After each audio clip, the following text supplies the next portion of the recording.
Democratic party സംസ്ഥാന general secretary ആയിരുന്ന അജയൻ പിംസോൾ അനുസ്മരണം കരുനാഗപ്പള്ളിയിൽ നടന്നു. അനുസ്മരണവും പുരസ്കാര വിതരണവും CR മഹേഷ് MLA നിർവഹിച്ചു. പിംസോൾ അജയൻ സ്മാരക അവാർഡ് കേരളത്തിലെ പൊതുപ്രവർത്തന രംഗത്ത് ശോഭിച്ചു നിൽക്കുന്ന കേരള ഡെമോക്രാറ്റിക് പാർട്ടി സംസ്ഥാന രക്ഷാധികാരി സുൽഫിക്കർ മയൂരിക്ക് സമ്മാനിച്ചു.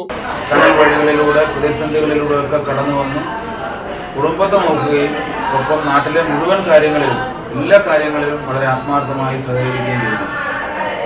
ASUവിലൂടെ യൂത്ത് കോൺഗ്രസിലൂടെ കോൺഗ്രസ് രാഷ്ട്രീയത്തിൻ്റെ കരുനാഗപ്പള്ളിയിലെ പ്രധാനപ്പെട്ട നേതാവായി മാറുകയും അതിനുശേഷം എടുത്ത രാഷ്ട്രീയ നിലപാട്, പക്ഷേ ഏത് നിലപാടെടുക്കുമ്പോഴും എല്ലാ രാഷ്ട്രീയ പാർട്ടിയിൽപ്പെട്ട ആളുകളുമായും സൗഹൃദം പുലർത്തുകയും വ്യക്തിബന്ധം പുലർത്തുകയും ഇപ്പോൾ നമ്മുടെ ഈ സംവിധാനത്തിൻ്റെ ഏറ്റവും വളരെ സജീവമായ സീനിയറായിട്ടുള്ള നേതൃത്വ നിലയിൽ നമ്മളോടൊപ്പം പ്രവർത്തിക്കുന്ന സമയത്താണ് അദ്ദേഹത്തിൻ്റെ മരണം കൂട്ടിക്കൊണ്ടുപോകുന്നത്.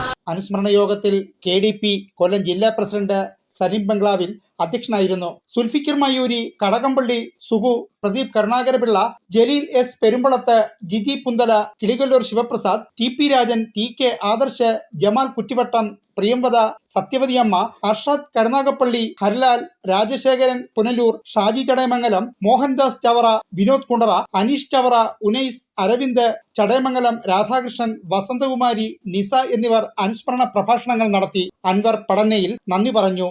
News bureau, Karunagappally.